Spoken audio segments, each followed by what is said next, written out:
The Pre-Med Year, session number 333.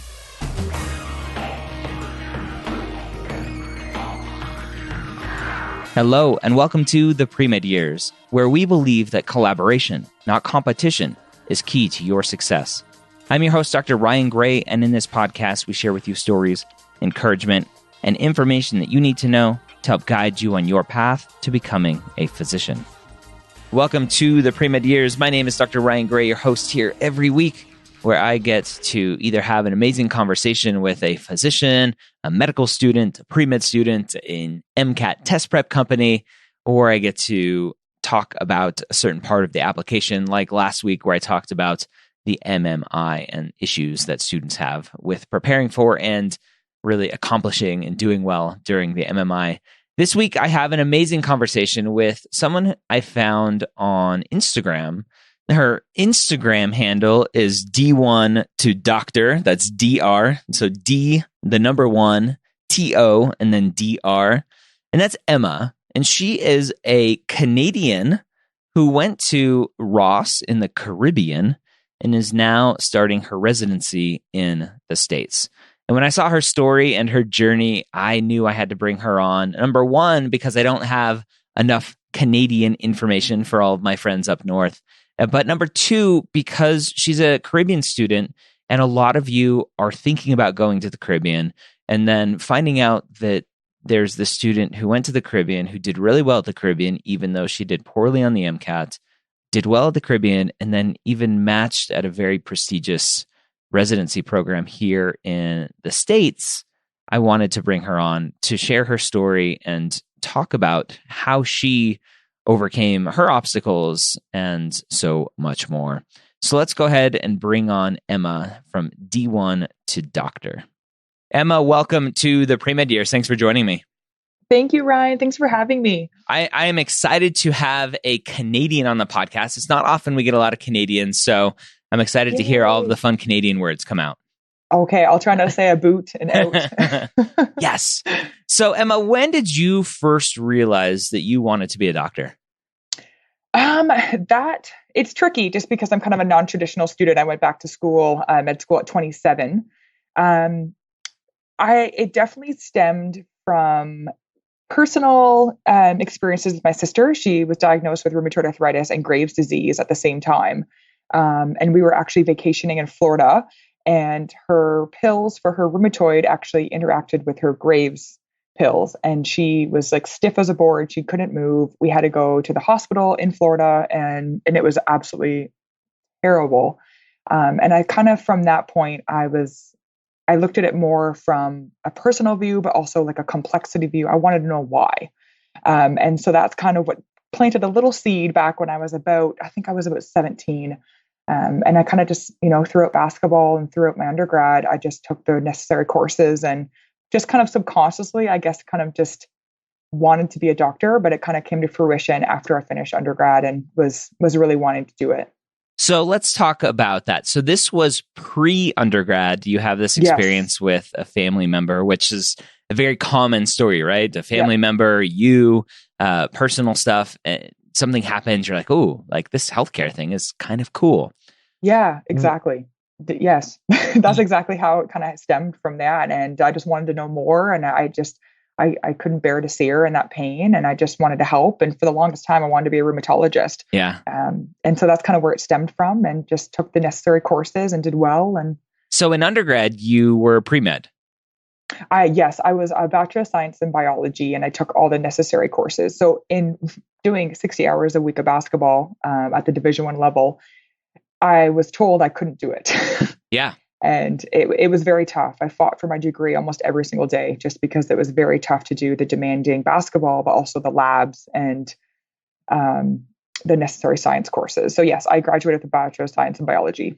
Yeah, so it's interesting. I've had a few student athletes come on the podcast, and some of them have said like their program wouldn't let them take a very demanding major and be pre-med. What was that conversation like when you're like, I want to be a doctor. I want to be pre-med. Well, I'm not lying, Ryan. It did not go over well. they praise the student athlete mentality, but it very much is athlete. And I was at a mid-major school. So I was at Binghamton, upstate New York, SUNY, and it wasn't even like a big South or a big East, the Syracuse, the Tennessee, the Kentucky, and I can only imagine what those girls are going through at a bigger school. But no, it was tough. I mean, every single academic advisor said no. My professor said no. My coaches really, really tried to sway, my opinion. But, but the best thing I ever said to them was, when the ball stops bouncing one day, what do I have to show for it?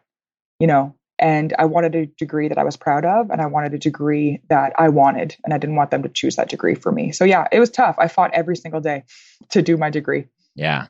What was it like being a student athlete, working hard in your classes? I'm assuming you knew what it was like to get into medical school. You have to have quote unquote perfect grades and all this other stuff. As a student athlete, I'm assuming you didn't have time to shadow and get clinical experience and go volunteer at the local high schools outside of kind of stuff that you're doing with the team, doing volunteer stuff. What was that like? It was tough just because, people in my class, and especially the organic chemistry and the physics and the really, really tough science courses, they got to shadow. When class ended at 4, they were done, but I had a 4-hour practice.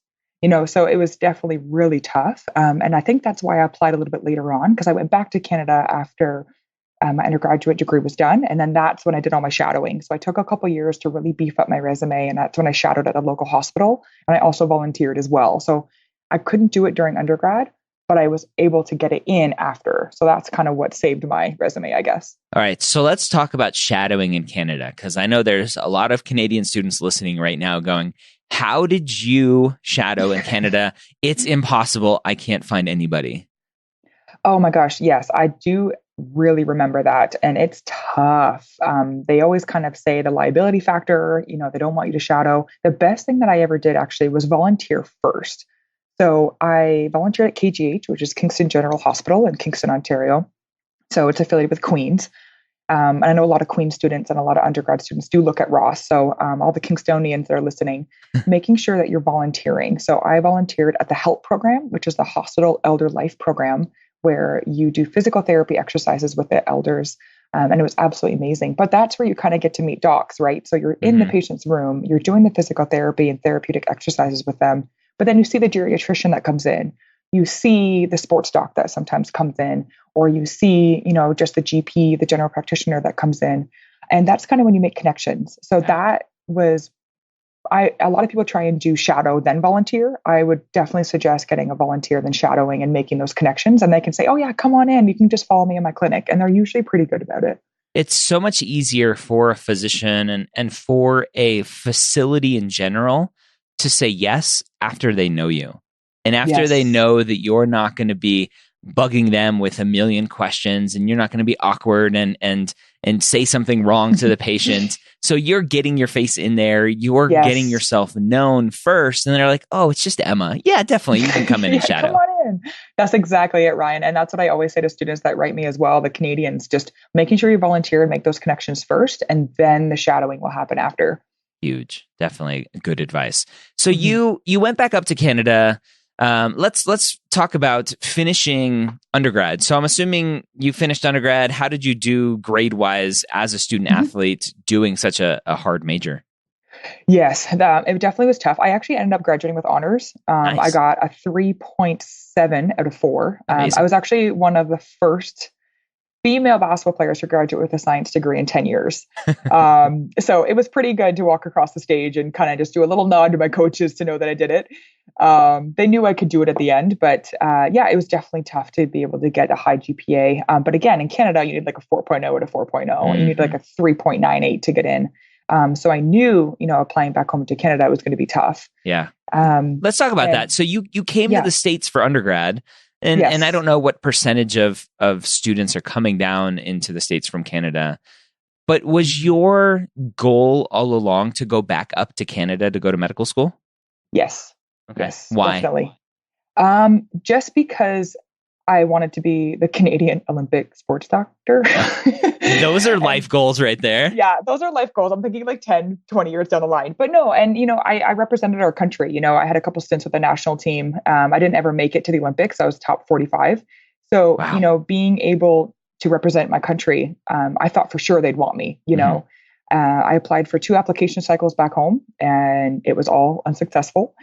And that's kind of when I looked at the Caribbean route because I was tired of waiting. Yeah. And if, you know, and that's kind of why I was pretty shocked, to be honest, that I didn't get any interviews at all. None. So yeah, I don't know what the secret to success is to get into Canadian med schools. But roll a dice and see what happens. Right. So let's talk about the Canadian application. It's very similar to the U.S. application. So students in the U.S. listening, it's very similar but still different, right? Rolling admissions, I don't think is a thing up in Canada, and there are no application services outside of Ontario, which is your province, correct? Right. Yeah, you're good, Ryan. You know all of it. Yeah. I know a lot. I don't know all of it, but I know a lot. I was like, that's pretty good. No one really knows that. So yeah. That's exactly it. Okay. So so in your province, how many medical schools are there? 6. There are 6, which is why an application service helps, because there are 6 medical schools. And are all 6 part of the application service? Yes. So you do apply within the the Ontario kind of application service. And to be honest, I kind of forget what that is called, but it is, it's like OMCAS or something. Yeah. OMCAS, I think, maybe. Yeah, I think you're right. And you pretty much just apply there and your application is sent to those 6 in Ontario. So did you apply to any other provincial schools? I did apply to absolutely everywhere. So there's 17 med schools in Canada, and the sucky part, I don't know if I should use the word. The unfortunate part is that I'm going to have to bleep that out. Oh, wait, really? Just kidding. No. Canadian swearing. I just want to see you say sorry. Sorry. Sorry. Yeah, so there's 17 med schools in Canada, and the unfortunate part of it is 4 in French. So you really don't have a lot of options. You have honestly 13 med schools really to apply to if you're English speaking. So it really just limits you incredibly. So which 4 are French speaking? Do you know off the top of your head?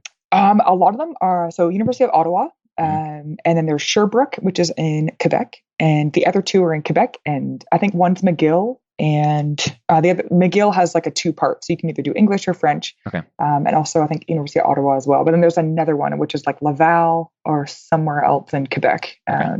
Yeah. Okay. And there's no point in applying to those unless you are a fluent French speaker. Right. You can't fake your way in and be like, I'm going to learn before I go. Right. I was like, do I apply and just hope that I maybe get it? No. Yeah. You only can do it if you're Francophone. Yeah. So one of the things that always comes up in our Facebook group, the pre-med hangouts, is we'll have a student say, I got a 517 on my MCAT and I'm going to retake it. And all of the US students are freaking out going, what the heck? Why are you retaking a 517? And the student will be like, oh, I forgot to mention I'm Canadian and my CAR score is only a 127. Right? Talk about what that process is like as a Canadian applicant. And CARs being seemingly one of the most important parts of the application. Did you get that sense? Yeah. Oh, 100%. 100%. Yeah. And it's the MCAT, not really so much, just because a lot of the programs in Canada, they only take a certain part of the MCAT. So McMaster takes the verbal. University of Saskatchewan, I think, only takes the biology. So it's tough to study for these exams because your overall grade doesn't matter. And a lot of the Canadian med schools don't even take the MCAT. But it's the other part of your application, which is the CAR, or the Casper test for McMaster. And you got to make sure that you do well on Casper. But they don't really help you with Casper because a lot of that program, a lot of it is just people sitting behind a computer and seeing if you got the answers right. And there's really no feedback. So these exams are definitely tough. And if you have, a lagging score on one, but you do well on the other, and it's kind of like US med schools, it's really tough. And, the MCAT in the US is kind of what separates, great and good students. Do I think it has a great correlation with med school? Not at all. But so it's tough. It's tough because there are less chances to prove that you're worthy of it. And I think that's what's really hard in Canada.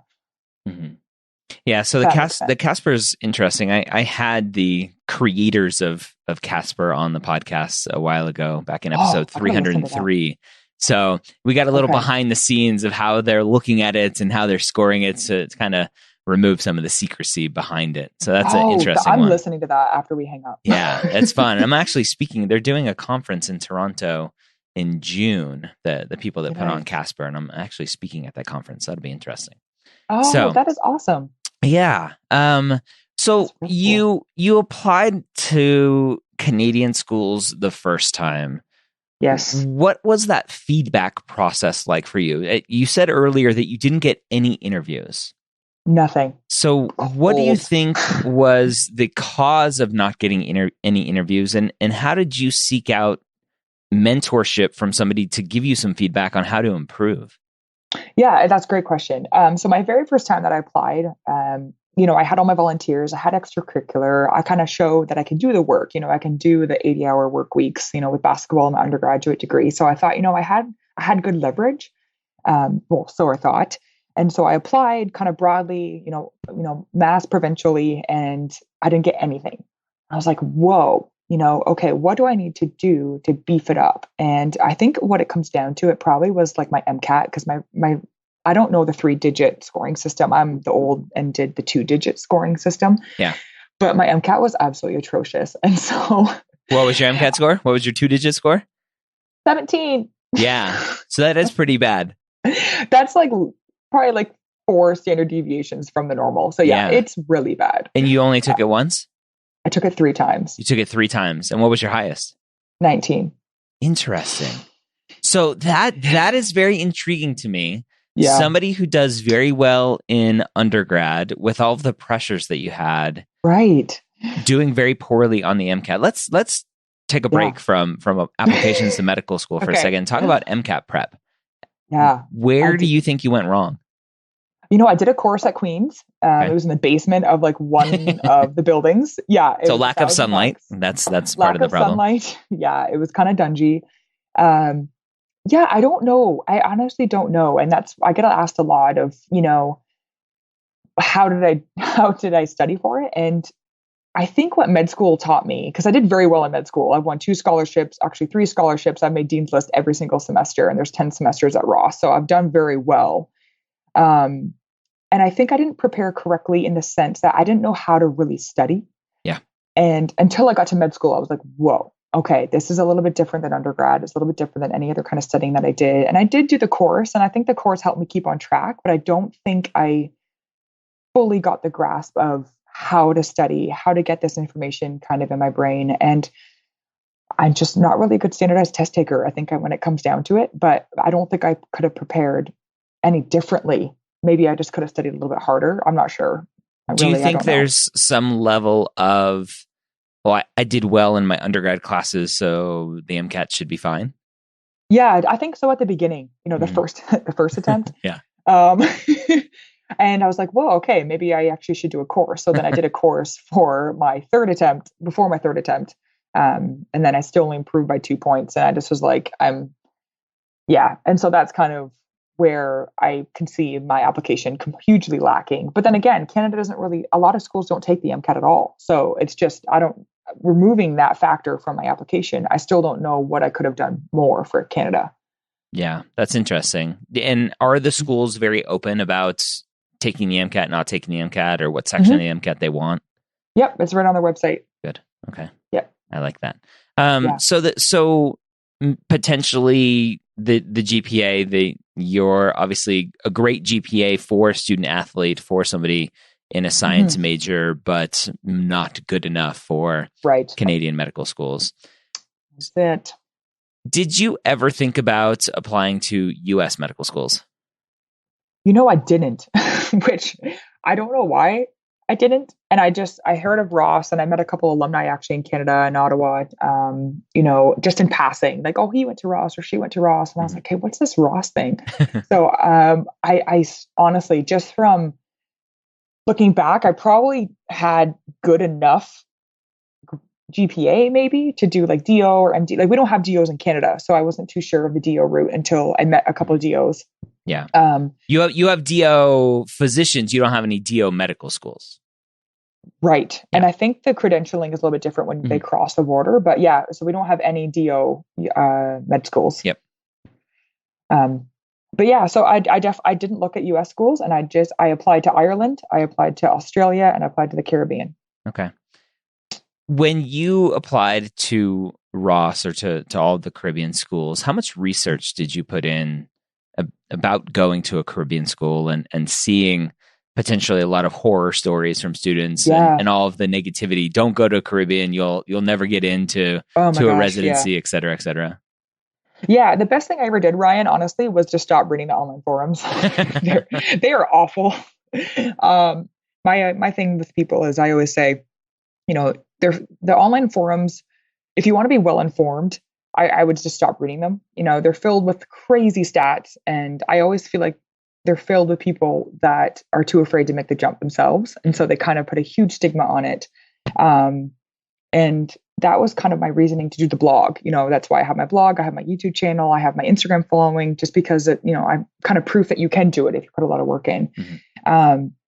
But yeah, to answer your question, I only applied to Ross. I went to a Toronto seminar, and I listened for about a day, like half a day, however long the seminars last, I think like 8 to 4. And I loved it. I definitely felt that I was more prepared going to the seminars. And I always say to students, if, look for a seminar that they do one almost every single month in major cities. Mm-hmm. So I said, go to a seminar, ask questions personally. You get to meet alumni that are on the alumni panel, and you get to ask alumni specific questions, which is great. And the biggest thing of doing YouTube videos is that when I was applying 4 years ago, there was no real student's perspective on the Caribbean route. Mm-hmm. And so that's kind of how my blog started. And I just try and answer as many questions as possible through each week and show that Caribbean grads can do it. They can do it. Let's talk about your time there. Thinking about the timeline, I'm assuming you were either just off the island or still there when the hurricane went through a couple of years ago. What was that like for you? Yeah. So the time that I was in Dominica, there were two hurricanes that hit really bad. So thankfully, I was in between first and second semester, and I was vacationing in Barbados. And I thankfully was not there, but it was really bad from what I've heard. And then the second time I was hit, we were also just leaving the island. I finished fourth semester and the island got hit. And that was why Ross is now in Barbados. So there's no more Dominica. There's no more Ross Dominica. The campus is not there anymore. And so the move to Barbados was because the way that Barbados is shaped and way it's positioned, it doesn't get hit as often as Dominica. So yeah, it's definitely tough. I mean, you are definitely in a country that's not US or Canada, and it's definitely different. But the great thing about studying in the Caribbean, I think, is that there's no distractions at all. So you are on an island, it's beautiful, but you are secluded, kind of away from family and friends, and just kind of buckling down to get the job done.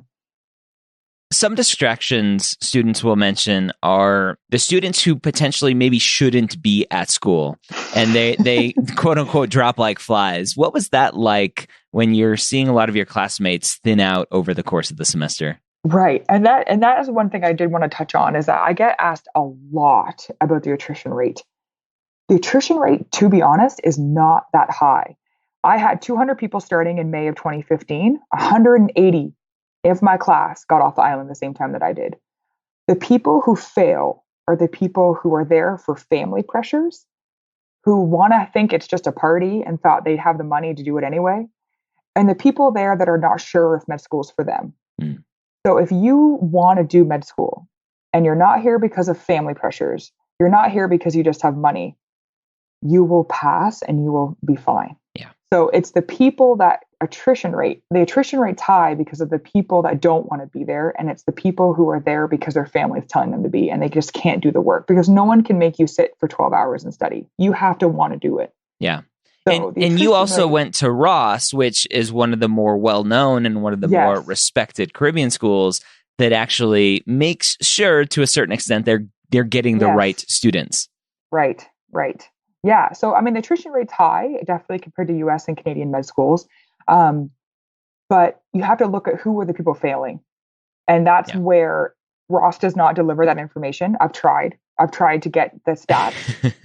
Ross, there's no posting of it, but just from personal experience, I know the people already from meeting them the first day that are not going to make it. And you just have to focus on yourself. Focus, you're going to see people partying. You're going to see people not taking it seriously. And those are the people who fail. Yeah. As a Canadian down in Canada, what is it like for tuition and financial aid and all of that? Yeah. So again, Ryan, you're awesome with these questions, because this is literally like all my same topics that I get asked as well is so for Canadians studying abroad, you have to get a bank loan. That's the only way to be able to afford it. So Roth is $24,000 every 4 months, and that is in American dollars. Ooh. So yeah, it's insane. And the conversion rate is what eats up your loan. Yeah. So every single time I paid tuition, I lost $10,000 every single time. And it's awful. That hurts. Yeah, it hurts so much to see your loan completely just getting eaten up by just the conversion rate. So yeah, it's expensive. You definitely need a bank loan. OSAP, which is our provincial loan, gives a maximum of $10,000 a year. Not a lot, but I know enough for groceries or travel, or to help you a little bit with kind of necessities that you need. Mm-hmm. But yeah, you definitely get a bank loan. CIBC and TD and RBC are the best three that I've heard from other Canadian Rossies that have done well. Rossies, I like that term. I heard that one yeah, before. That's what we call each other. Rossites, the Rossies. Yes, I like Rossite. Yeah, Rossite's good. For the loans, just thinking about how loans work here in the States, especially private loans like a bank loan. How friendly are they now that you are starting residency to know, like, hey, I'm not making a lot of money. You're living in a big city, and so your pay is going to get eaten up pretty quickly. Are they friendly to quote unquote professional loans like that, to say, look, we know you're going to be a doctor. Don't worry about paying us back right away. And once you start making some money, then you can pay us back. So I don't think they're that friendly. They're friendly enough where they give you a 6-month grace period. Okay. So they give you enough time to kind of get on your feet, have a couple of paychecks by then, and then you pretty much decide how much you pay back. So you can go online and you have like a calculator, and you can decide, how much to put towards the principal and how much do you put towards the interest. So the great thing about Canadian bank loans is that the interest is only 2.3%. Wow. Which is amazing. So that's very good. Very, very good. So the interest is not that bad. So my goal, starting in July, I will pay $1,000 towards the interest, and then I will put $1,000 towards the principal, because the interest right now is about $900 a month, and that my parents thankfully have been able to pay that. And so now that I have a job, I will take that over. And they're usually really good. Like a lot of CIBC kind of bank experts or bank advisors will kind of sit down with you, and they know that a lot of your funds are going to be in American funds, right? So they'll find a way. And I'm actually going home to Canada on Thursday, actually, to talk about this, of how to pay it efficiently from my US salary to a Canadian loan. Yeah. So I can definitely give you an update or write a blog post or something that kind of walks people through having to pay it back. Yeah. But yeah, they're pretty friendly. They definitely know that you are a resident, and then you kind of pay it back at your leisure, pretty much. Good. As a Canadian in the Caribbean, when you go and you do your rotations, are you able to go back up to Canada to do rotations, or are you forced to go to the States where a lot of things are set up? How does that work? Yeah, great question. Your third year of med school is going to be at one hospital in the US. And then in fourth year, you can do as many electives as you want back home in Canada. So in fourth year, we have 9 electives for each 4 weeks, so 36 weeks. And I know 2 Canadians that went home and did 9 out of 9 electives back home in Canada. So you can stay there for as long as you want. The sad part is that Canadian fourth year electives for IMGs are done by a lottery system. So you put your name in, you pay a whole bunch of fees, and it's all lottery. So you do not know if you're going to get it or not. And if you don't get it, are you scrambling at the last minute to do something? Yeah, you won't be able to do any in Canada if you don't get any. Yeah. But you can still find something in the States to do? Oh, 100%. Sorry. Yes. Yeah. Okay. And when you were deciding to do rotations for your fourth year, did you want to go back up to Canada at all, or were you pretty set on staying in the States for all of your training, and so you decided to stay? Yeah. The second time that I got rejected from, no interviews at all, I knew I wasn't going to come back home to Canada. Just because my biggest thing is, if they didn't want me as a medical student, they're not going to get me as a physician. So I wasn't even going to try. I was like, I represented our country. Like, I'm not going to try and get back home and jump through a bunch of hoops. So yeah, I know as soon as I got into Ross, I knew that I wanted to be a sports med doc in the States, and kind of been on that path ever since. So I knew that when fourth year came, I knew that to do all my electives in the States. Yeah. What was the decision for you, elective wise, to pick where you wanted to do your electives based on potentially where you wanted to train? Right. So in third year, what Ross does is they give you a list. So they give you a list of kind of the affiliated U.S. hospitals that are starting near your. It's called. I should probably back up. It's called IMF, which is called Internal Medical Foundations, and that is a 8-week course just before you start your clinical rotations. And at the start of IMF, what Ross does is they give you a list of potentially starting clinical rotations around your IMF time. So SJMO in Pontiac, Michigan, Kern Medical Center in California, Atlanta Medical Center in Atlanta, et cetera, et cetera. And really, it was kind of fluke of how I chose, because my husband is also with me. He came down to me with the island. He's been with me ever since. And I wanted to go to a state where he could teach, because he's a teacher. And I had Chicago, New York, and California, and Atlanta. Those are the 4 choices that I had. Mm-hmm. And he couldn't teach in New York because it's a private sector and it's pretty hard to teach up there. We did not want to live in California, and I'm kind of sick of the cold being Canadian. I did not want to live in Chicago. So we just chose Atlanta, and I found out that Emory is an amazing institution, especially for sports medicine. And I did 2 electives during my 4th year at Emory and just fell in love with it. And honestly, it's just kind of played out exactly how it should. So let's talk about it, because Emory is one of those great institutions in the U.S. And now you're a resident there as a Caribbean applicant. And now a lot of students who think the Caribbean isn't a place that anybody should go to, but like, how did you get a residency at Emory, right? Yeah. Talk about the process as an IMG, an international medical graduate, getting a great residency spot. What do you think led to you being able to match at Emory? Yeah. It's a process. It's definitely not kind of a quick explanation. It definitely comes from working really hard during the 3rd and 4th year. So I just made sure that I put myself in a position to meet as many people as possible. So I went to the sports medicine conference. I went to the AAFP conference in Kansas City, which is a highly, highly recommend if people want to do family medicine. So a lot of my interviews actually were because of that conference. I beefed up my resume every single time that there was, volunteer opportunity, which is like a free clinic downtown Atlanta. I would go. If they're doing sport physicals at a local high school, I'd ask to go. And I'm kind of like very type A. And, I found out when the Emory didactics were, and I showed up. Surprise. Yay. And it's hard to miss the 6'4" student standing right there. Yeah. And they were like, you want to come to didactics? And, and they knew my name. And I met the associate director of sports medicine fellowship at Emory, and Dr. Janthy, who's been my mentor actually the past couple of years. And I asked to do an elective with him, and he was like, yeah, come on down. You can just follow me around for the month of April if you want. I was like, wait, really? Okay. But going to that conference gave me that connection, right? And handed him my card. I got cards made and shook his hand, and did an elective with him last April, and fell in love with sports medicine, obviously. And he actually helped me get a family medicine sub internship with them in September at the family medicine department. And said, you got to give this girl a shot. She's an IMG, but she is one of the better medical students that I've had. And I think that you should give her a shot. And I rotated in September, and the interview went very well, and kind of just played out from there. So, yeah.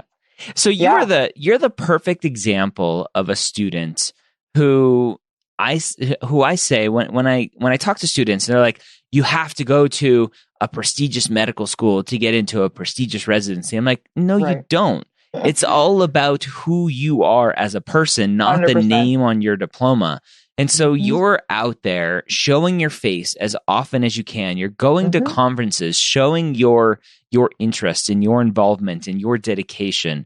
You're showing up to didactics and doing all this fun stuff. And so you're putting in the work and effort, which obviously as a student athlete, it's just something that you've been doing and growing up on a 3,000 acre farm, something you've been doing since you were born. Thanks, Ryan. Full circle. Exactly. But that's exactly what I mean by when I tell students, it's all about who you are as a person, not where you went to medical school. And so you are, quote unquote, from the pre-med world. If you go onto some of these websites, you went to the black cat of the medical schools down in the Caribbean. And here you are living the life that you want to live at an amazing institution, getting ready to start your residency to get on the path that you want.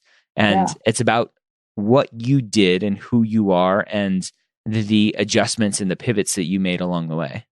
Oh, I like that basketball reference. You like great. that? Yeah. Yeah, that was good. Yeah, I know, it's so true. I mean, you nailed it right on the head. It's I went to Ross, but you know what? I never let that be a label or like a scarlet letter. I never let that limit me. And, and I think having that attitude is what got me through, and I say proudly, I'm a Ross student. I mean, there's 650 of us matched last month. There's a lot of people that match and in multiple specialties. Mm-hmm. So you really just have to say, I'm a med student just like my US counterpart, and I'm going to work my butt off. And that's exactly what I did. So I just didn't take no for an answer.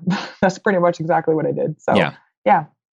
Having gone to Ross now, having matched in the specialty of your choice at a great location, for the U.S. student, even the Canadian student, would you say, oh, you should definitely apply to the Caribbean right out of the gate? Oh, no. But what do you mean? You just said you love Ross. I love Ross, but it also took me 2 years of application cycles, and then I went to Ross. Mm-hmm.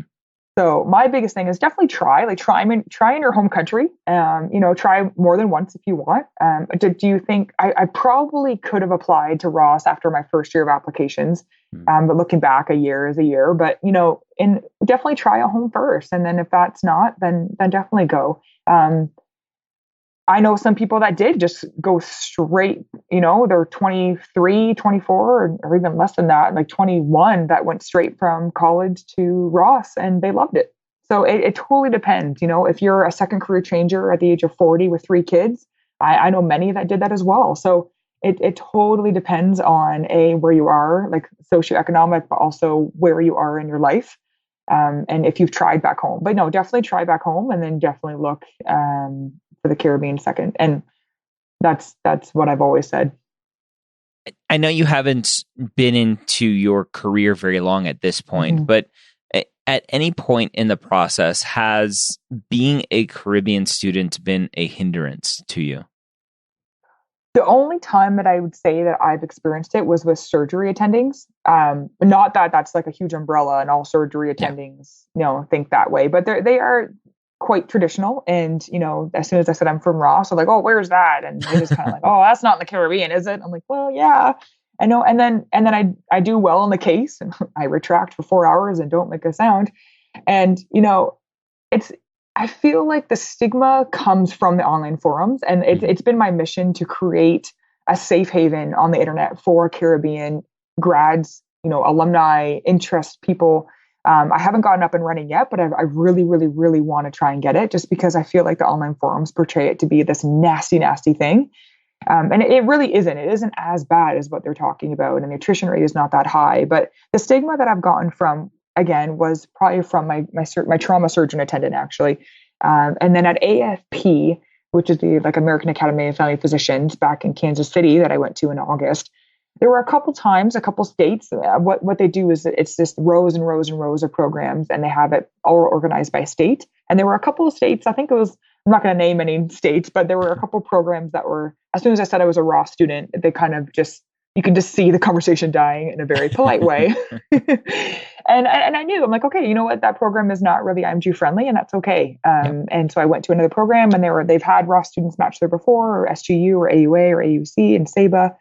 So I knew, okay, I can talk to these people. So it really is, I think times are changing. I think a lot of programs are very IMG friendly. And a lot are starting to, there's one IMG that matched into a very prestigious program, and this is the first time. So give it a couple of years, and you never know. So. Yeah. And again, it comes down to who the applicant is. You could be the best person at Ross, the best grades, the best board scores. And if you're kind of a loser of a person and don't do well in your rotations and you're arrogant, then you're not going to do well either. Yeah. And that's not because 100%. You went to Ross. It's because you're an arrogant person. Exactly. Oh my gosh. Yes. Oh, we don't know any of those people from med school though. No, not at all.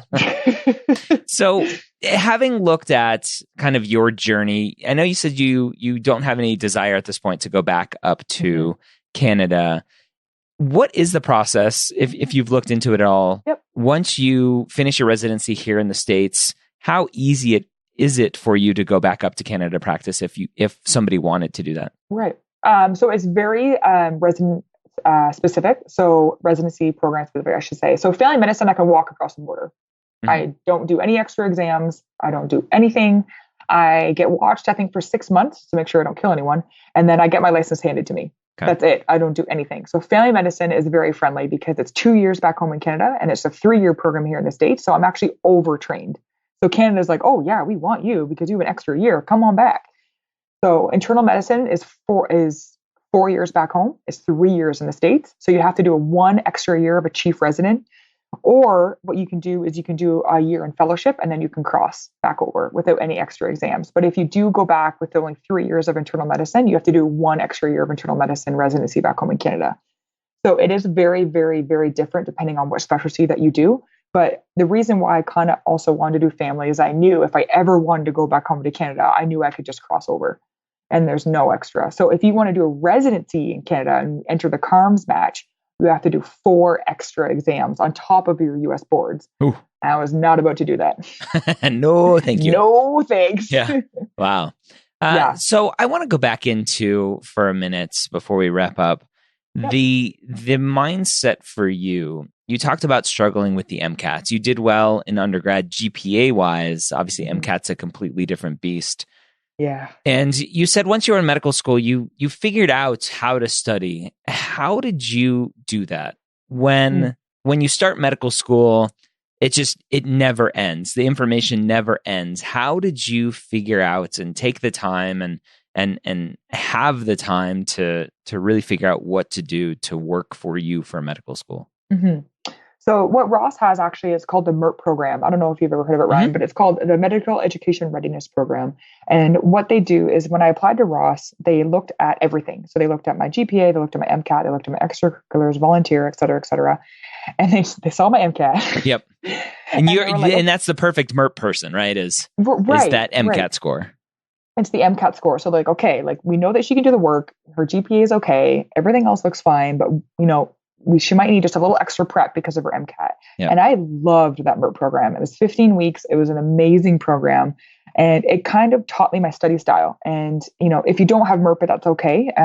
There is time to kind of figure out your study style there. But I realized I love studying alone. I thought I was going to be a group person and, we discussed everything. But I just love just studying by myself and trying just to work on lectures by myself and listen to lectures again by myself. And I think that knowing your study style early on in med school is what really helped me, just because I know I see people switching how they study almost every time after an exam. So the biggest thing I can say is find your study style early and stick to it, because it's tough to keep switching back and forth if you do group study or if you write everything on your iPad or if you do paper or if you print everything on lecture and follow along, if you're a class goer or if you want to do media site and watch the lectures later. So finding all of that is what's really truly helped me in MERP.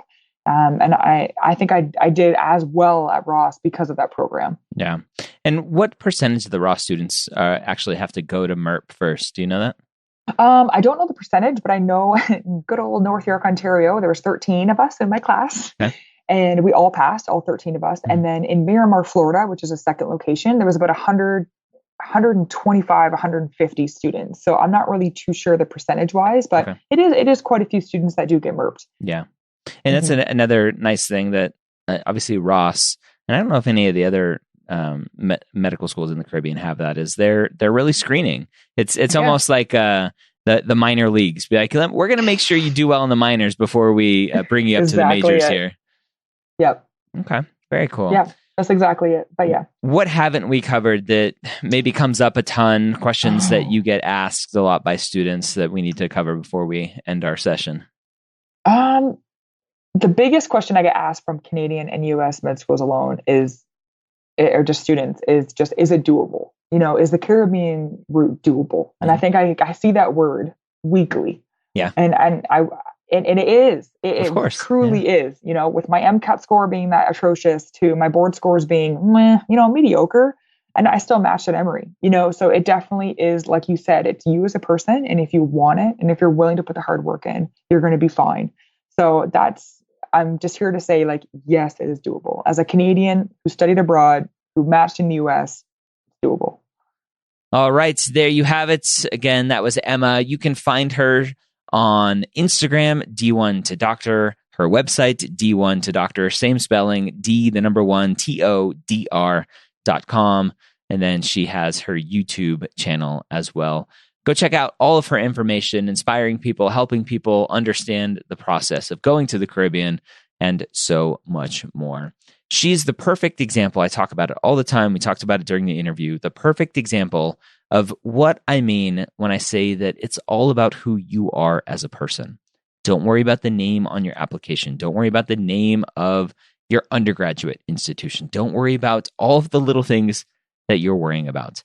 If you are a good person, if you are going to put in the work, if you are somebody who can get along with people and you're showing your dedication and motivation and really everything that goes along with your journey, then you will do well. Now, Emma put in the work. She went to conferences. She made her face known everywhere that she could. She made her name known everywhere that she could. And she ultimately ended up at a great institution here in the US as a Ross graduate after being denied twice to Canadian schools.